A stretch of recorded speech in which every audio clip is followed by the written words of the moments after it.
Bonjour et bienvenue à cette merveilleuse dévotion du samedi. Nous bénissons le Seigneur notre Dieu pour l'opportunité, une fois renouvelée pour nous, envers nous, d'être là et d'écouter, de suivre sa parole. Mon nom c'est Betty Bled, mon contact appel WhatsApp est le plus 237 695 66 15 25. Soyez bénis dans le nom puissant de Jésus. Dans Matthieu 5, nous voyons comment ici le Seigneur, après de nombreux miracles, n'est-ce pas, des signes, des prodiges qui manifestent, des foules le suivent, des gens innombrables le suivent, n'est-ce pas, et sont prêts à l'écouter pendant plusieurs heures, voire même plusieurs jours. C'est inscrit dans Matthieu 5, nous avons ce qu'on appelle le sermon sur la montagne, ou alors les béatitudes. Dans ce chapitre, à cette occasion, Jésus-Christ va donc introduire sa doctrine, son enseignement et, n'est-ce pas, sa parole. Qu'est-ce qu'il va leur dire?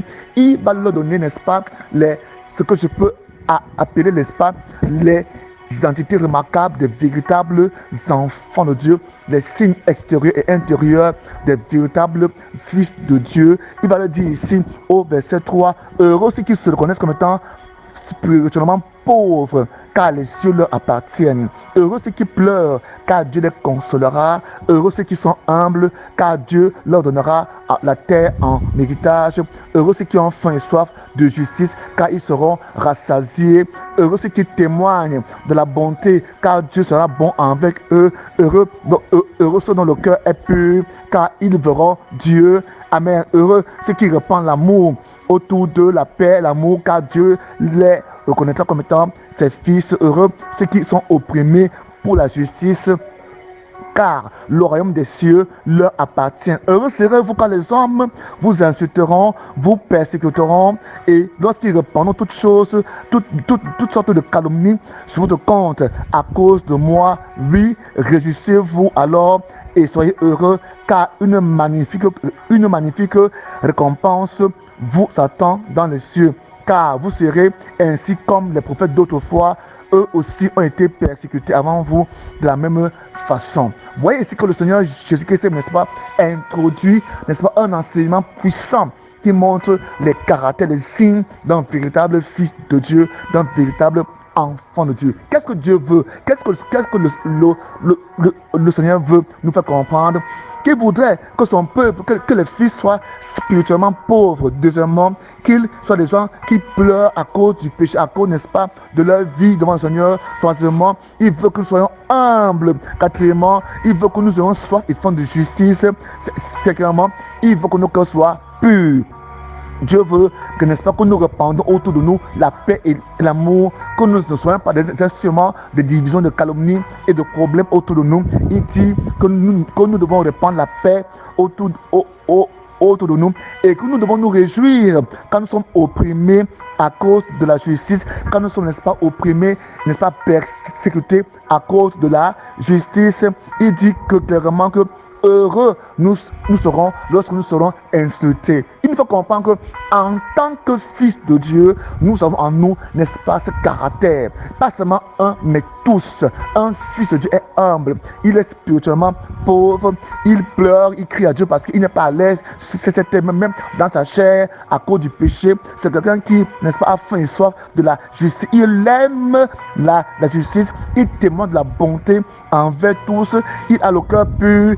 Il répand autour de lui la paix et il est opprimé en fait. Donc, à cause de tout ce que je viens de citer plus haut, il va ressentir quoi? De l'oppression, des persécutions. Et la Bible dit que c'est l'une des marques. Même Paul le dit que ceux qui veulent vivre pieusement en Jésus-Christ seront persécutés. Même Jésus a dit que, n'est-ce pas, s'ils ont accepté son message, ils accepteront le nôtre. S'ils l'ont accueilli, ils nous accueilleront. Mais que nous devons apprendre que s'ils ont été lui, comme Bézébuth, lui le maître de la maison, qu'en sera-t-il de ses fils, de ses serviteurs? Alors, il dit, voilà pourquoi il dit que heureux ceux qui sont opprimés. Donc, tu dois, n'est-ce pas, trouver dans tes oppressions, dans, n'est-ce pas, tes persécutions, un sujet de joie, Il dit, heureux serez-vous quand les hommes vous insulteront, vous persécuteront, qui répandront toutes sortes de calomnies sur vous. Alors, alors réjouissez-vous. Voilà les différentes caractéristiques d'un enfant de Dieu. Donc si tu vis toutes ces choses-là, ne sois pas surpris, ne sois pas, n'est-ce pas, dépassé, ne sois pas inquiet, car tu es fils de Dieu. Pourquoi? Il dit ici que, oui, réjouissez-vous, parce que une magnifique couronne vous attend au ciel. C'est clair. Donc ces signes ressentis sur la terre montrent, c'est un son de symbole qui vous montre que une magnifique récompense, une magnifique couronne vous attend au ciel. Ainsi vous êtes comme les prophètes d'autrefois qui ont été persécutés avant vous de la même façon. Le verset 13 au verset 16 est encore plus intéressant. Il montre que tout ce qu'on vient de citer tout à l'heure, c'est parce qu'en vous, il y a la nature divine. En vous, il y a la parole de Dieu. En toi, il y a l'Esprit de Dieu. En toi, il y a la crainte de Dieu. Voilà pourquoi il dit, verset 13, vous êtes le sel de la terre. Vous êtes le sel de la terre. Donc c'est ta présence qui donne du goût à la vie sur la terre. C'est ma présence qui donne du goût à la vie sur la terre.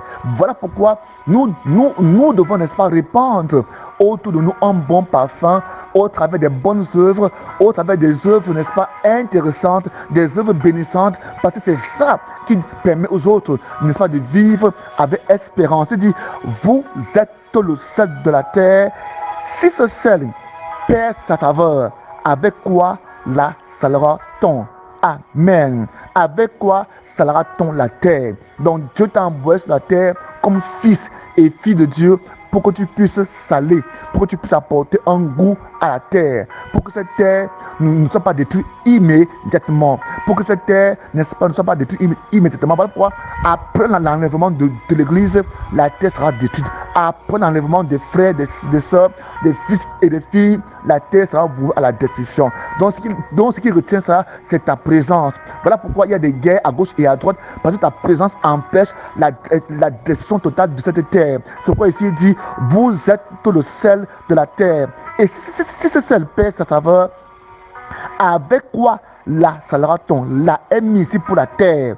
Ce sel ne vaut plus à rien. Amen. Il n'est bon qu'à être jeté dehors et être piétiné. Pour montrer que si tu perds, n'est-ce pas, ton aspect sel, tu n'es pas différent des autres hommes. Tu es moins que rien. Tu es comme de la poussière. Pour montrer que un homme, une femme qui n'a pas Jésus, un homme, une femme qui n'a pas, n'est-ce pas, l'Esprit de Dieu en lui, n'est pas différent de la poussière. Il n'a pas de goût. Il n'a pas de goût. Le sel est ce qui t'apporte le goût à la vie.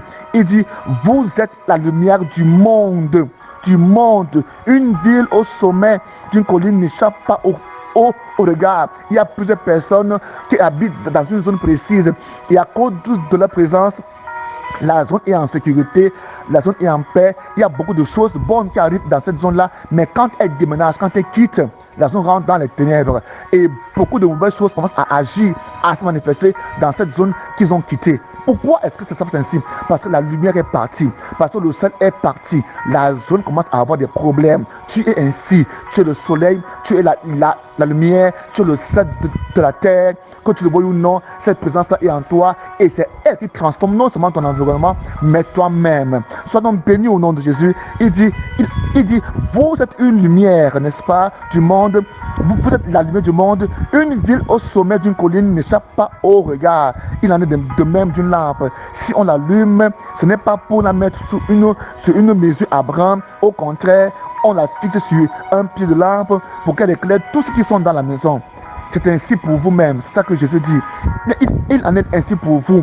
Votre lumière doit lui briller devant tous les hommes pour qu'ils voient le bien que vous faites et qu'il attribue la gloire à votre Père céleste. Alors ce matin, comprends qui tu es. Tu es fils de Dieu. Tu es fille de Dieu. Ta présence dans ta famille, ta présence, n'est-ce pas, dans ce monde, ta présence dans la ville, ta présence dans ton quartier, dans ta zone, dans ta maison, transforme complètement ton environnement et le rend habitable, agréable à vivre. Amen. Donc voilà pourquoi tu dois prendre très au sérieux ton statut, tu dois prendre très au sérieux ce que tu es, ce que tu fais. Ne le prends pas à la légère parce que Dieu a mis en toi son esprit, sa parole pour te transformer et pour qu'au travers de toi, les hommes puissent le voir, les gens puissent le connaître. Que Dieu vous bénisse dans ce matin de m'avoir écouté au nom puissant de Jésus-Christ de Nazareth. Merci Père pour ta grâce. Merci parce que tu nous as accordé de prêcher et d'écouter ta parole. Que l'Esprit de Dieu se répande sur vous pour apporter dans vos vies la grâce, la paix, la joie, l'amour, la guérison au nom de Jésus-Christ. Amen.